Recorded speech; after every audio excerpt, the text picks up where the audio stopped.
Get the point. Take a step forward. Mathayo 22 mstari wa kwanza. Yesu akajibu akawaambia tena kwa mithali akasema.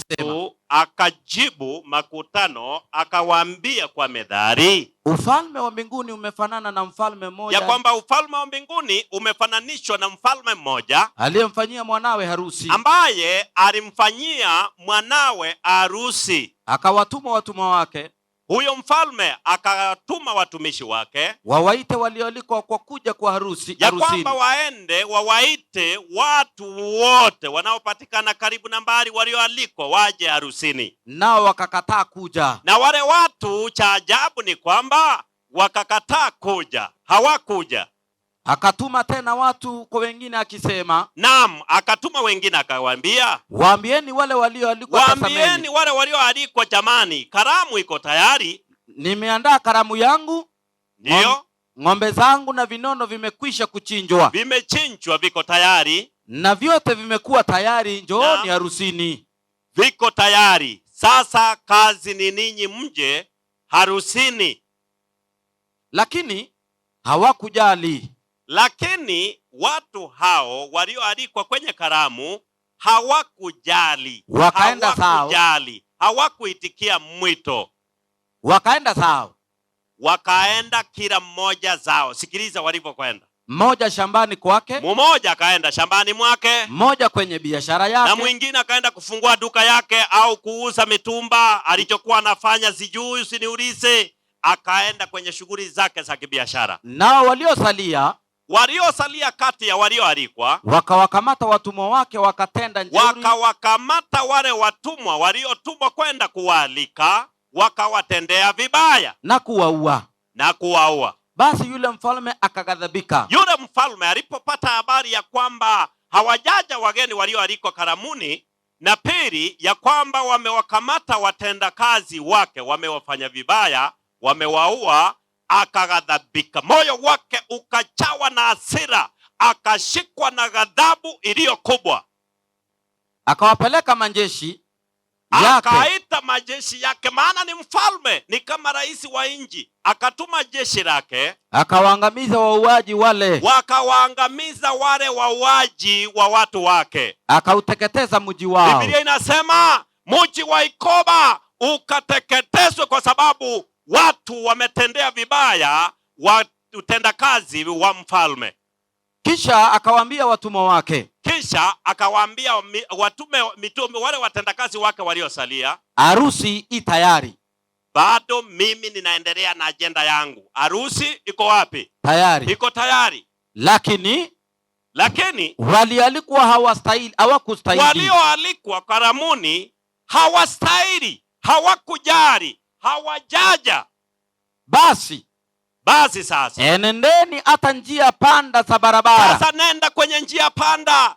Njia panda ni njia, ni makutano. Mahali njia zinakutana, moja inatoka pale, nyingine inatoka hapa. Sehemu kama hii inaweza kuitwa makutano. Maana kuna njia inaenda kwa duka la soda, kuna njia inaelekea huku, kuna njia inaelekea huku, na nyingine inaenda huku. Haya ni makutano. Sasa nenda kwenye makutano.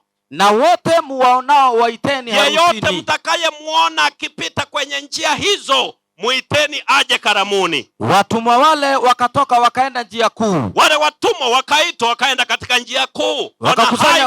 Wakakusanya wote waliowaona. And they collected all they were able to see. They collected them. They called them. Waovu kwa wema. Maana harusi ikajawa wageni. Harusi ambayo ilikuwa imekosa na wageni, sasa ikajawa na wageni. Lakini alipoingia yule mfalme ambaye alikuwa amemwandalia kijana wake harusi, alipoingia sana ndani, ukaona kuangalia wageni wake walivyokuja vizuri, waliokusanywa kutoka highway, ili kuwatazama wageni wake. Akaja kuwatazama na kuwasalimia, karibuni, karibuni, karibuni, karibuni, karibuni wageni wangu, karibu, maana vyakula vilikuwa viharibike, asanteni kwa kuja. Akaanza kuwatazama, akaanza kuwasalimia, akaanza kuwakaribisha. Anapoendelea kufanya hivyo, akikagua, akaona mtu mmoja asiyevaa vazi la harusi. Ndani ya nyumba ile walimoingia kula, mlangoni alikuwa amewaweka watumishi wake, walikuwa na vazi, sare rasmi ya kuingia ndani mule, maana ni harusi. Kwa hivyo asingeingia ndani. Watoto wa shule, vijana wa shule wanaosoma wanajua, ukienda dining hall, tukifanya kazi ya walimu tulikuwa tunawapa kitu kinaitwa meal card.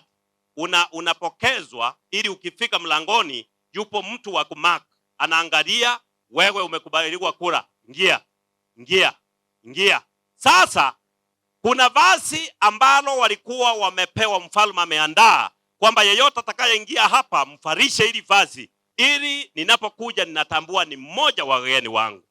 Kumbe jamaa mmoja alikuwa amekuja ameramba suti yake vizuri, alikuwa amevaa jinsi ambavyo alikuwa amevaa. Yeye hakujali kuvaa hata vazi la harusi. Akamwambia rafiki. Mfalme alipomfikia akamuuliza, rafiki, uliingiaje humu nawe huna vazi la harusi? Uliingiaje humu? Ulifanyaje mpaka ukajikuta hapa ndani? How did you find yourself in here? Naye akatekewa sana. Akaanza kuwa na uoga, akaanza kutetemeka, akashikwa na putua, akashindwa na kujibu. Mfalme akawaambia watumishi. Ndipo mfalme akaita watumishi wake, fungeni mikono na miguu. Funga huyu, fungeni yeye miguu na mikono yote, funga. Mchukueni, mtoe humu ndani, mkamtupe katika giza la nje. Maana ilikuwa tayari imekuwa jioni. Mkamtupe. Msomaji, naomba ukakomee hapo kwenye giza. Ninaomba kutoa a little background ya kitabu hiki. For your information, zamani za waandishi wa Biblia na enzi zilizopita ambazo ndizo nyakati za kuandika Biblia, harusi zote zilikuwa zinafanyika usiku. There was no wedding that was conducted in the day. All of them. Chingo mugusikare. Akeroririe bikobano byare. Abaiseke bare goja batenga n'abamura bogo kimambia abamura basoka naki. No moiseke bage naki motayi gukwana n'abara kimwanya. Mbare ngamwa chete nyangi. Ebono kwa biro murisi aya ntebi ngangwa chete tengo.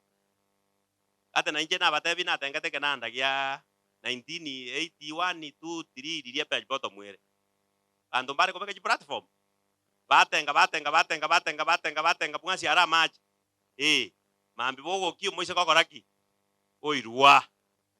Harusi zilikuwa zinafanyika usiku. Kwa hivyo akasema mfungeni mikono na miguu. Mtoe, muondoshe humu ndani. Maana hana vazi la harusi. Mpeleke nje, mkamtupe kwenye giza.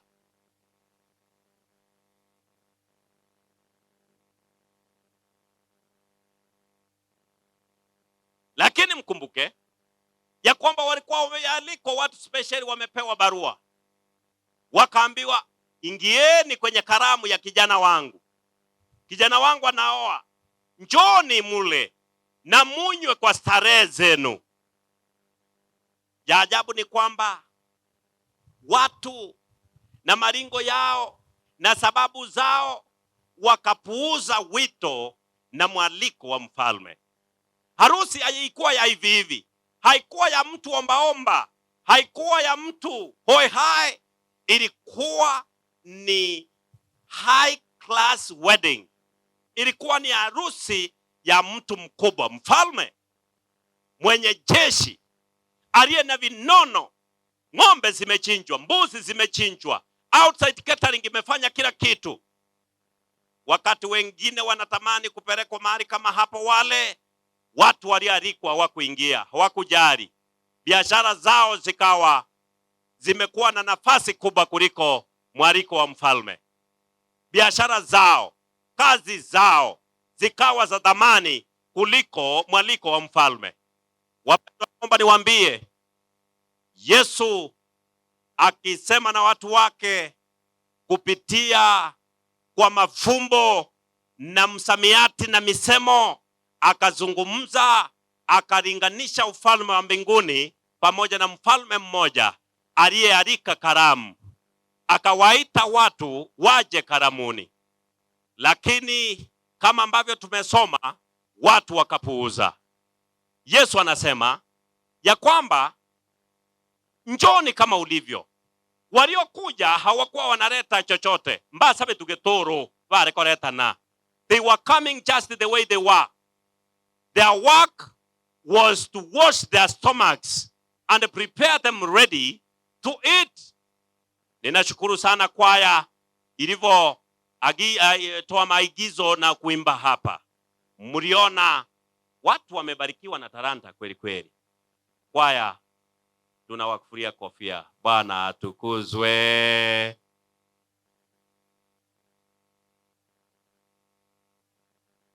Na hapa niliona waraji wazuri. Did you see? Unajua unaweza kualikwa kwenye karamu, alafu kaenda ukawa hasara pale bwana. Mtu kama mimi ukinipeleka kwenye harusi, baba. Si uliona nilikuwa nakula parachichi na mboga. Hamjaniona nikila ugali. Mimi ninakula parachichi, nakula ndizi, nakula basi na mboga na maji. Ama kimanje tinjo. Nevi noruviao, tinjo. I don't. Mke wangu yuko hapa, msifikiri nilikataa kula. Yeye anajua ninakulaje. Hata asubuhi hii akiniandaa mboga nyingi, maji ninabebewa. Ninakunywa, gari yangu haikosi maji. Haikosi chakula hivyo ambavyo vimedharauliwa. Lakini mfalme alikuwa ameandaa vinono. Umesikia ng'ombe zilichinjwa, mbuzi nafikiri zilikuwa, kama ni samaki yawezekana ilikuwepo. Vyakula vile ambavyo wanadamu wanadhamini. Manye tabantato ibore bitumama. Oisa kogenda se enyangiere. Barete sota na maje. Ingitoko rwanerera. Igo. Bone binto muruotyo ararikire orosiribuya otebiri abantu nincho muragere abantu bakanga kogenda. Uruoti bwa Nyasaye bwawekaniwe no muruoti buno yo abana ba Nyasaye. Asomoga noyo iga na semsemoyo enyangi eyegokwanerwa yo mwana omoruoti Nyasaye. Haleluya. Orose iri umwana wa yenyangi.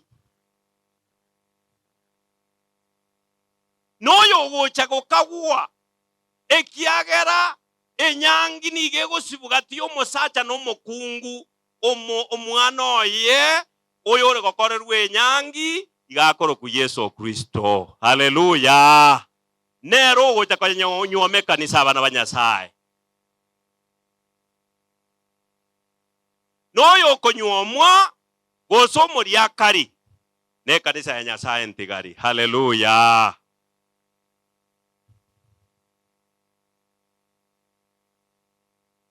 Ekiyaeta ni umuruoti n'abageni pakatainyura bali abange. Kilicho mfarakanisha mfalme pamoja na wageni wake ni mtu mmoja kupatikana kwenye nyumba yake, kwenye karamu yake, mtu ambaye hajavaa nini? Vazi la harusi. Vazi la harusi linasimamia matendo mazuri ya Wakristo, na nalo vazi hilo linasimamia haki ya Kristo. Tumekuwa hapa kwenye majuma mawili tukifundisha, na wito wetu mkuu ulikuwa unazunguka katika mada yetu kuu, na mada kuu ilikuwa inasema Kristo haki yetu. Kristo boronge bwaito. Nariringana ri nene tuabere to kwegeraga. Na batebi buna Kristo abeto boronge bwaito abana ba Nyasaye. Na kwa sababu yawezekana nao umekuja leo, sikiliza kidogo tu nikuonjeshe ya kwamba ulimwengu huu ulipotoka mikononi mwake Mwenyezi Mungu ulikuwa ni ulimwengu, dunia hii, sayari hii ikiumbwa, Mungu akitengeneza bustani ya Edeni. Ilikuwa ni bustani ambayo ilikuwa ya kupendeza mno. Mungu akaumba na kuweka vyote alivyoviweka ndani ya siku 6. Ilipofika siku ya 7 akaiweka kando, akaitakaza, akaibarikia, akampatia mwanadamu akaisimamie. Siku hii ya Sabato ikawa ni kilele cha uumbaji na ukumbusho wa uumbaji. Mwanadamu aliyeumbwa kwa siku ya 6 akawa amewekwa kwenye bustani ile, aitunze na kuipalilia na kuitengeneza vizuri. Kwa hivyo kazi ni mbaraka. Niliwaambia hapa, kazi chapo wengine wanaiangalia kama laana, kazi ambayo si ya surubu, kazi sio ngumu sana, kazi ambayo haikuwa ya jasho, ilikuwa ni jukumu, ni mbaraka uliotoka kwa Mwenyezi Mungu. Munisalimie wapendwa, haleluya. Kazi ni mbaraka. Na kama yupo kati yetu ambaye hafanyi kazi ya namna yoyote ile, yawezekana ukawa ni mchungaji, fanya kwa nguvu zako zote, kwa sababu wachungaji wenzangu wako hapa. Wapo wachungaji wa kuzembea zembea kazi. Mtu anapewa mtaa miaka 5 hajabadilisha hata kimoja, hajabatiza mshiriki mmoja, lakini amefuta 20. Amefanya kazi gani hiyo? You cannot discipline, you cannot disfellowship when you have not brought even one soul. Ikiwa wewe ni mzee wa kanisa, fanya kazi yako, fanya kazi ya uzee. Kama wewe ni mwanadorika, fanya kazi. Kama mama kanisa, fanya kazi kungali mchana. Vijana wangu, fanyeni kazi. Wanaambia watoto wangu, kazi si laana, tumebarikiwa na kazi.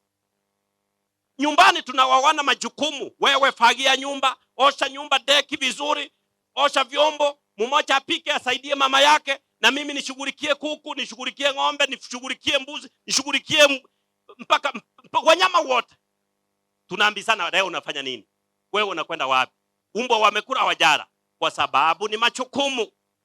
Wanaume niwaambie, na kazi zilipewa kwa mwanaume, mama ni msaidizi. Kwa hivyo tufanye kazi, tusije tukawa wafalme tu, tufanye kazi. Mungu akampa mwanadamu kazi ya kufanya. Awali mwanadamu akitoka mikononi mwake Mwenyezi Mungu, mtu wa kwanza aliyeumbwa, Adamu na mke wake Hawa, walikuwa ni watu waliokuwa na umbo zuri. Adamu alikuwa mrefu, kimo cha futi 18, na mke wake hivyo hivyo alikuwa yuko kimo cha wastani. Watu waliokuwa na mawazo mazuri. Lakini shambani kulikuwapo na wanyama mbalimbali. Biblia inafundisha ya kwamba choka alikuwa ni mnyama mmoja ambaye alikuwa na akili kuliko wanyama wengine wote, na mjanja pia.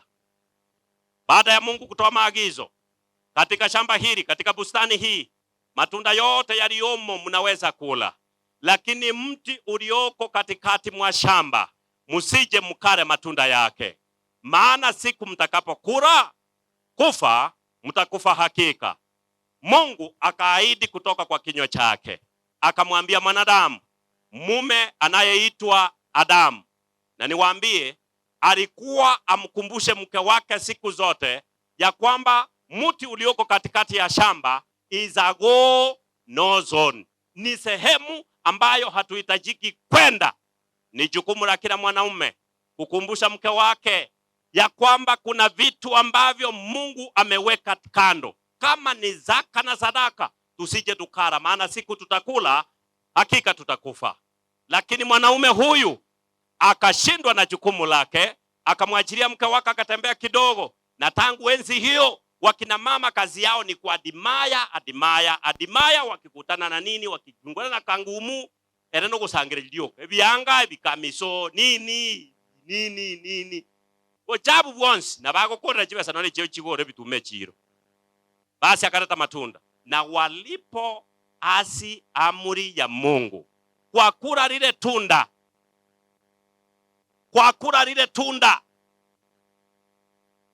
Mungu akawa amesema, kwa kuwa Biblia inafundisha mshahara wa dhambi ni nini? Ni mauti. Warumi 6 mstari wa 23. Wakawa wameasi amri na wakawa wamelaaniwa milele. Lakini Mungu atukuzwe, maana hata kabla ya kuweka misingi ya ulimwengu alikuwa ameweka tayari mpango wa kumwokoa mtu. Mungu anayejua mwisho tangu mwanzo alikuwa amejua tayari ya kwamba Adamu asingetii 100% ile amri yake. Yesu alikuwa amejitoa yeye, amejitoa kafara ili aweze kufa na kifo chake kiweze kuokoa ulimwengu. Kwa maana jinsi hii Mungu aliupenda ulimwengu hata akamtoa mwanawe wa pekee, ili mtu yeyote amwaminie asipotee, bali awe na nini? Na uzima wa milele. Yesu akawa ametolewa, na ili Mungu amfundishe mwanadamu ya kwamba amefanya dhambi na aweze kuthibitisha ya kwamba mshahara wa dhambi ni mauti, akamwagiza Adamu, kwa kuwa umekula. Amri ilikuwa inategemea mtu atii amri hiyo 100%. The law required perfect obedience.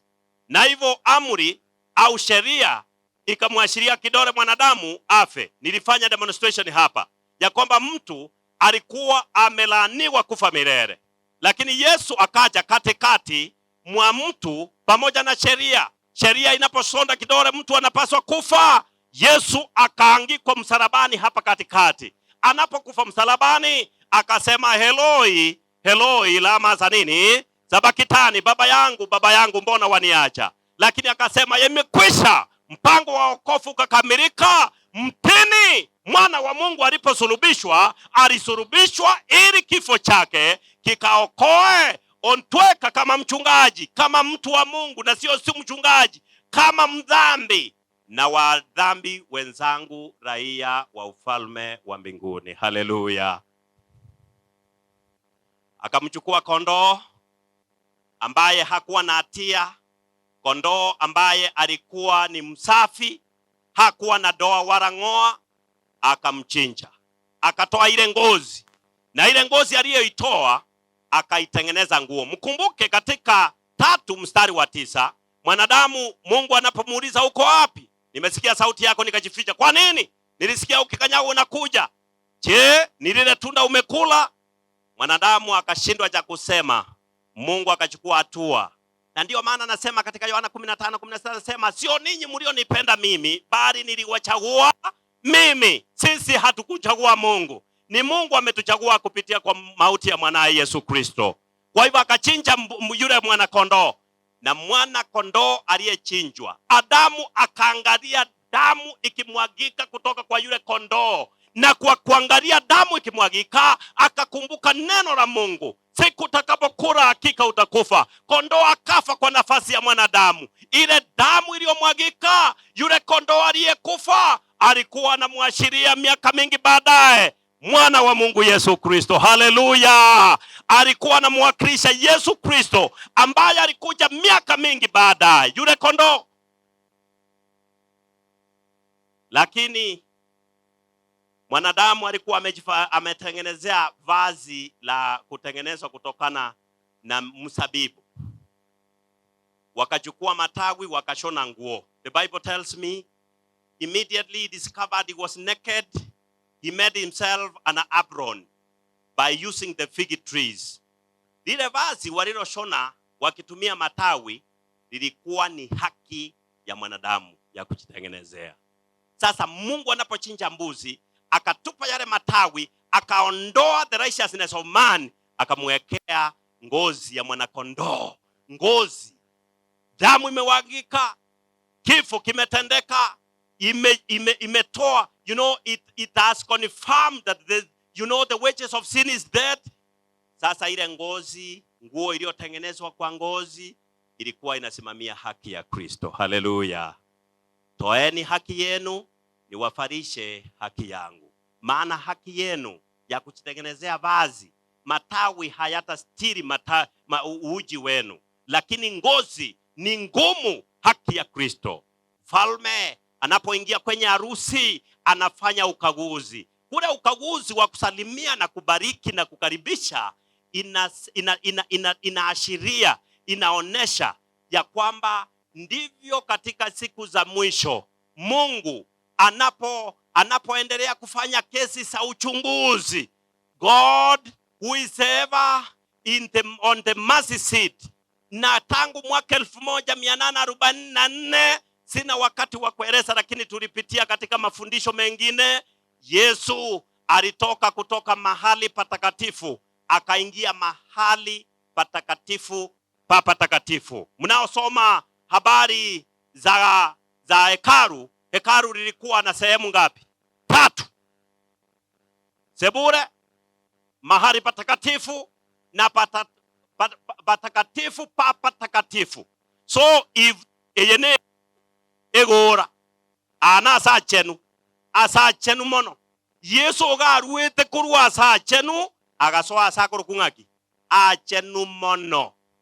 Na tangu mwaka huo wa 1844 ndipo kesi za uchunguzi tunaita investigative judgment zilianza. Na tangia mwaka huo wapendwa, mpaka leo, mpaka Yesu aache, siku hizo zinaitwa siku za mwisho. So mtu akikuuliza when did the end of the end days zilipoanza, ni mwaka 1844.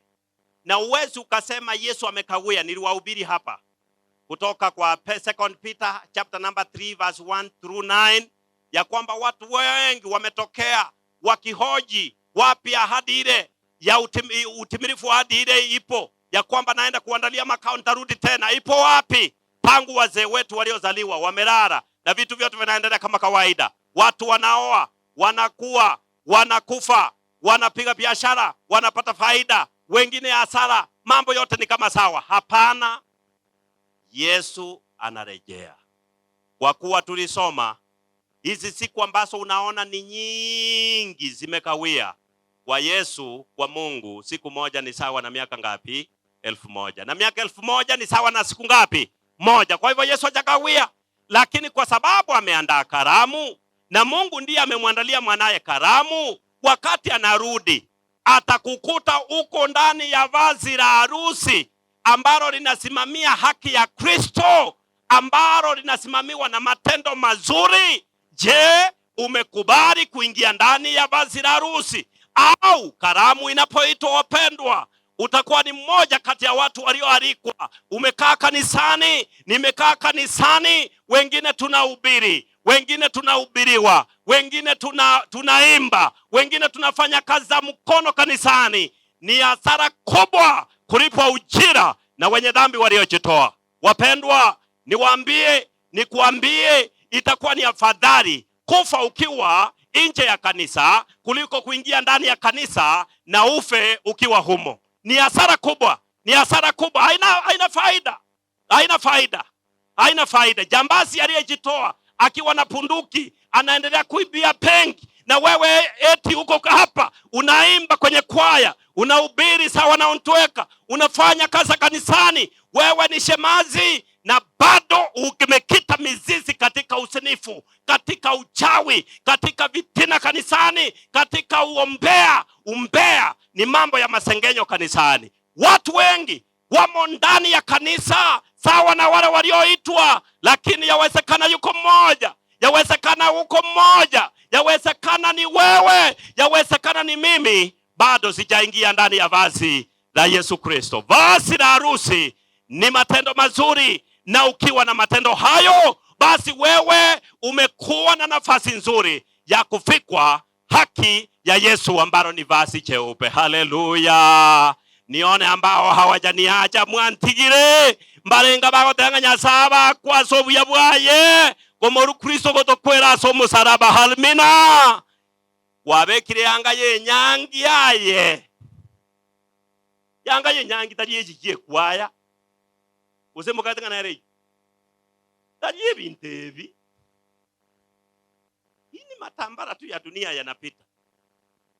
Yawezekana wewe ni maskini, lakini kwa kusikia injili hii majuma mawili, umesikia unabii, umesikia masomo ya kaya na familia, umesikiliza habari za health, na kuna watu kanisani wanakula vibaya kweli. Na hilo unataka mchungaji mpaka acha kuambie, unashindilia manyama. Yani paka banyanchumwa egere tuko mwasomete vitabu tu kunywa maru nyabayo kuatigire nyaba taji ora oko yetigira yani si okonyoro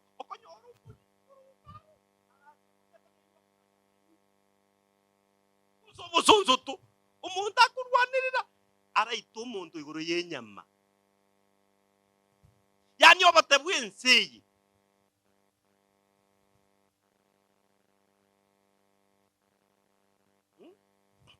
bangine karamo ko gende sekerero ngo nyara muri gwe ko ngakibona gwetanga ngakimo gwetanga karante bingo for example isota nchiete saa sita tonyu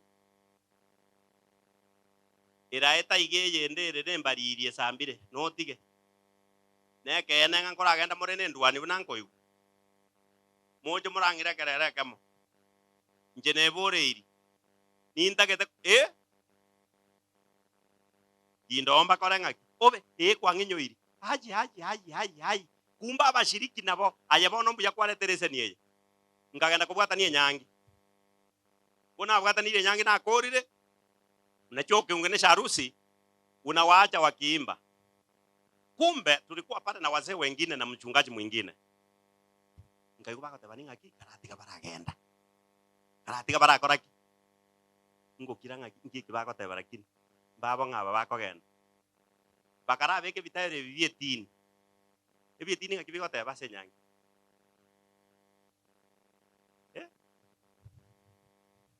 Ya pamba maua ekero tata tuasuka. Tukasuka keiga. Lakini tukasuka na tukairana. Egendo tuanyora taba kungu baka. Kei. Ngakia bangina baba saboke kabire. Abuno obagusare lyumuji kabisa bate bange arero yoka. Nzenze. Ngonyoma egento ngeremo.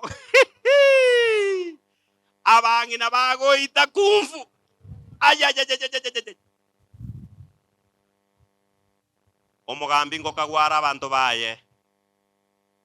Omugambi ngo etare go kagwa abantu baye. Igara nyore na jubegete nsense manyara. Chini kwa chini. Baringa mugora akegente. Ndango ko. Bakungwa abambu ya baraba. Amaje na abekira moje mbabatiza serietari ya Yesu.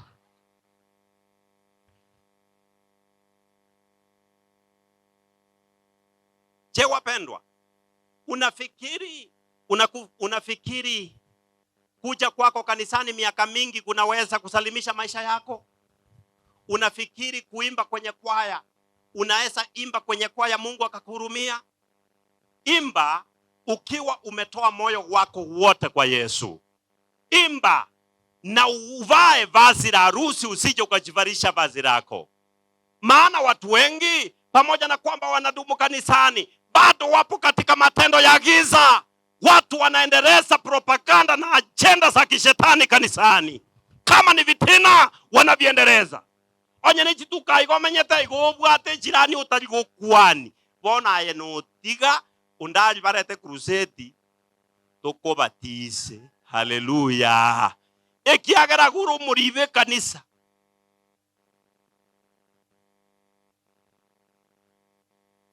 Omongina no begete kera bige gotenga discover your values. Na mokamu muroko yo Yesu guri. Bono values kieki toko discover. Lakini amangana ya moko ngajwana bangina gose omote mokorare ligose na bomore. Anga mubegete ne ya Yesu gose ne ya maguru mo. Yanga kiobegeta abana banyasaye. Swali langu ni je, Yesu anarudi karibuni na atakaribisha wamekaribisha wageni wengi. No wonder Biblia inasema wengi wameitwa lakini waliochaguliwa ni wachache. Je, umo katika kundi la wale wachache walioteuliwa? Am I among the few who have been selected?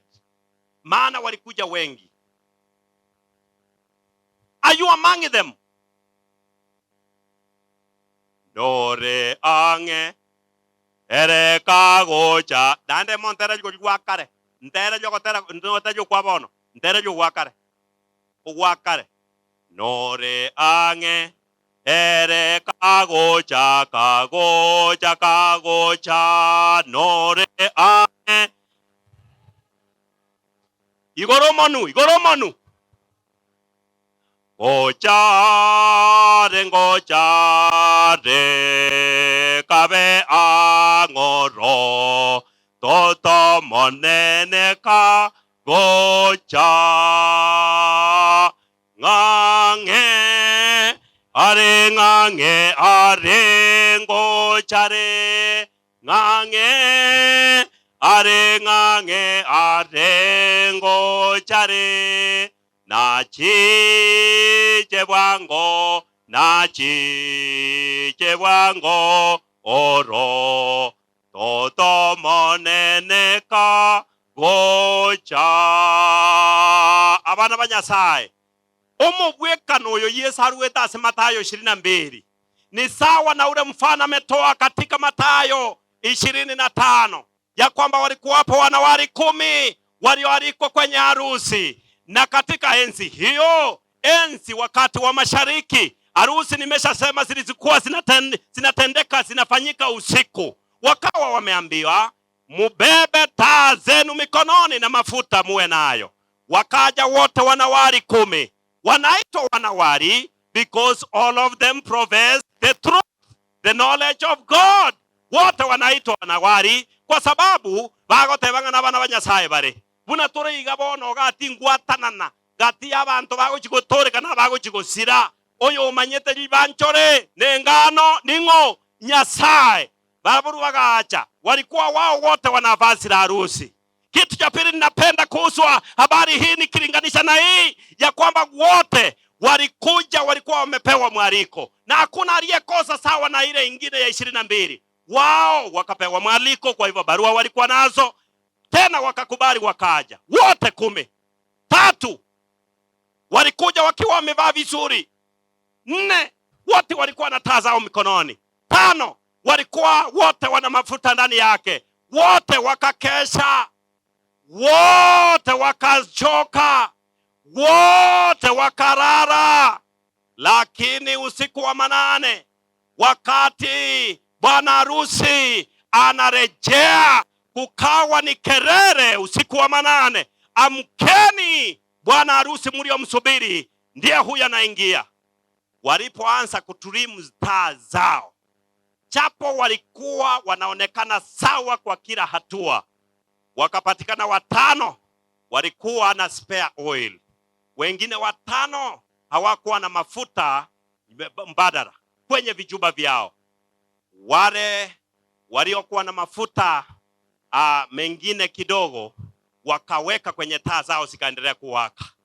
Ndipo wakaambiwa mfalme ndio huyo, bwana harusi ndio huyo, nenda mkamlaki. Wale 5 wakasema tafadhali tuazimeni mafuta yenu, naona taa yangu inazimika. Wakaambiwa enendeni kwenye matuka mkanunue minyoka ikoba. Walipoenda kununua, waliporudi wakapata bwana harusi ameshaingia kwenye harusi na mlango umefanywaje? Umefungwa. Wakaanza kuita gaki ninje bochaberi olwa chigete gaki semo yane ninje nagenda kugura maguta nende nabayabete chinga kichianu semo yane nyigorere moko yone ninje nakoete misumari chigiro inye igoro. Abantu bakaanza gutura isiko na kukawa mlango umeshafanya nini? Umeshafungwa. Yawezekana ni mimi nimo kanisani siku zote, lakini chapo ninaonekana ya kwamba na mimi ni mwalikwa, na mimi ni mmoja kati ya watu waliopewa barua wakakubali. Umekubali, umebatizwa ndio. Umekubali, umeingia kanisani ndio, lakini vazi la harusi hujavaa. Bwana harusi anapokuja akipata mafuta huna, mafuta spare oil huna, utafungiwa nje na wanaoingia ndani ndio wameingia na karamu inaendelea. Je, wapendwa, do you have a spare oil ambayo ni Roho Mtakatifu? Taa yako ni imani yako. Je, imani yako inaendeleaje? Ellen White akifundisha katika mafundisho ya kitabu hiki cha Mathayo 25 anasema character will always continue being tested. The measure of a man is not known during times of goodness. The measure of a man or a woman is tested and tried and can be proved right or wrong during times of crisis. Chega kina maruna kanyuro nyango kwane gesonge kya to ko igu go kekego. Onyambone kenya sang konye tenga ko tabori mo gata binya sang bijamon. Embu yo monto te kumanyakana kare binto bire buya. Embu yo monto nya test ye kerobo kongu bwachire. Buna bono tacho monte chira na yo kumanyo sino motikonosi. Wose na mesek. Igo ko unga mokungoyo. E wanto meru. E otomire. Igo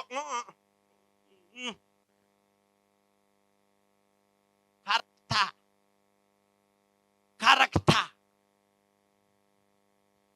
When tested, will be revealed. You will be known either as being a true Christian or a professed Christian during the time of crisis. Muchando musini ni oche kanisa basacha ba etani ko ba no na bakungu. Yani umusacho borogo tenato konye. Abo olinge kengi mo kora bahaja. Abakungu aba. Eye mwanya sai mo wake biasara. Igambu ogo no nyasai. Abasacha baba ingaki ya Gideon ni babeta masaira irongo. Timanye tiaba sacha ba matukaya gusina masaira irongo bare gusina basacha mulisaira irongo no muntu muoba. Iguri eri ke gusirire bukume. Mwana ko romo kungu okoboka botukosi omeljambe. Umobara kako so bwato musacha. Ngakie lyo musacho yago tebi. Ako iguji ko egento ke ko bukaisiko ate yo mukunga si omelingora. Ejine isaira irongo ja wakanire te chiombe. Nganya mubazo. Banya mubazo musacho ita okokonya. A man who does not protect his wife. Isini wewe mwanaume unatoka kama ni kufa ufie nje. Tuaterera tikugotera mugaso. Nani no matembe tuabwate. Musacho maiko to momukungu achiko sio melchombe.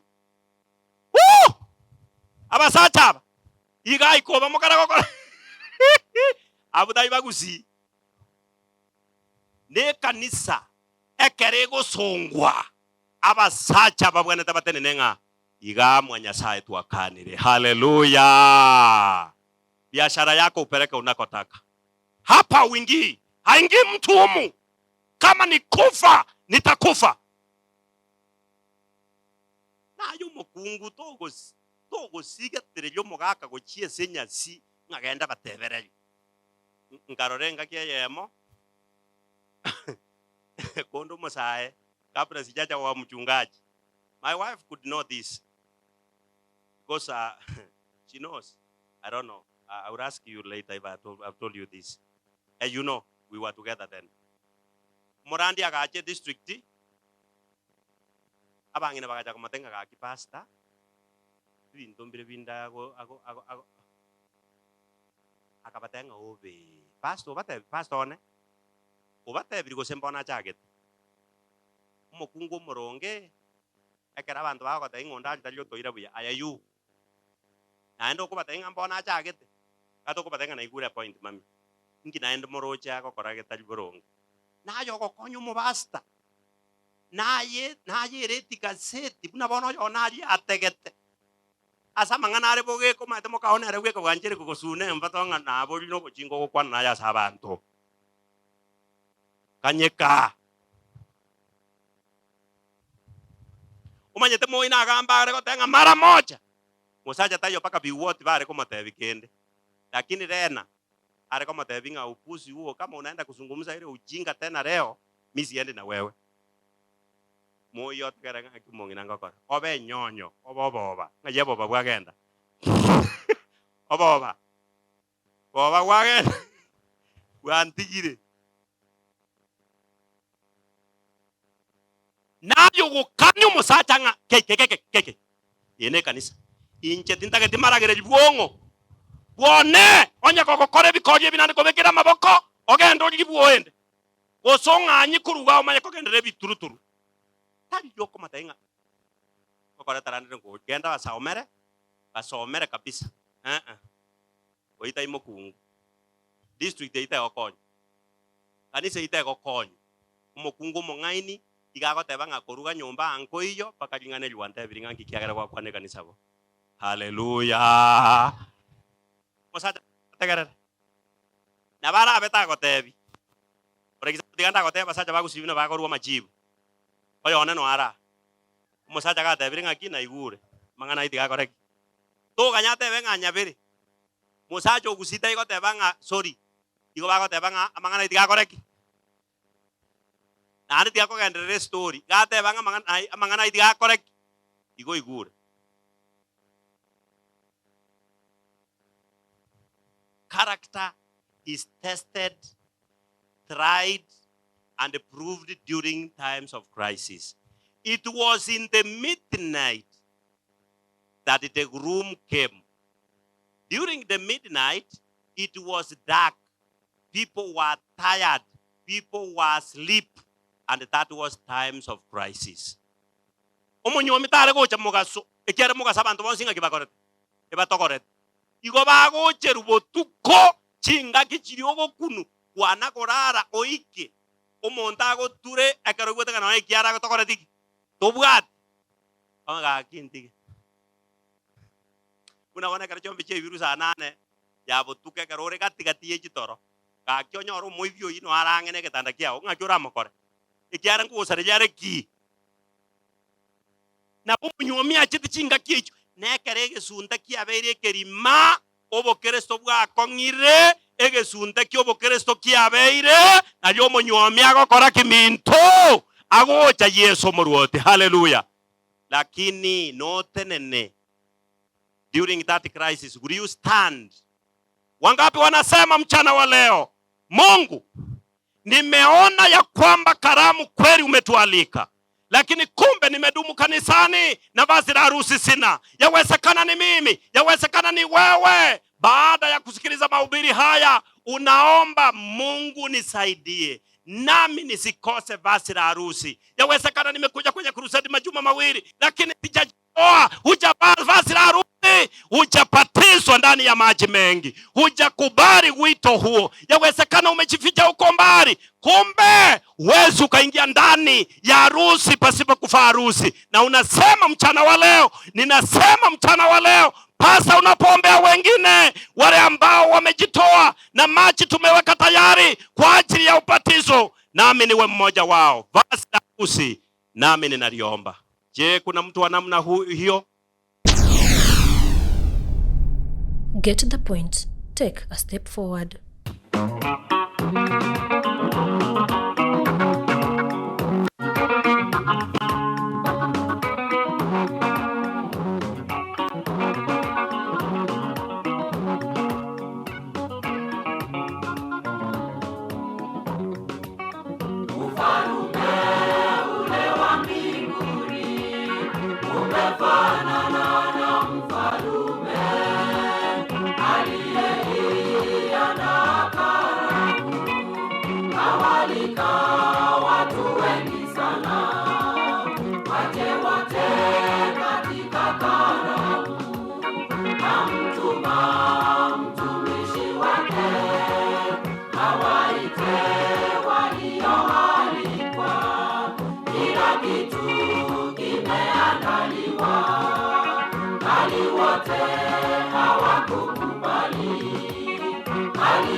Akamtuma mtumishi wake awaite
Amen.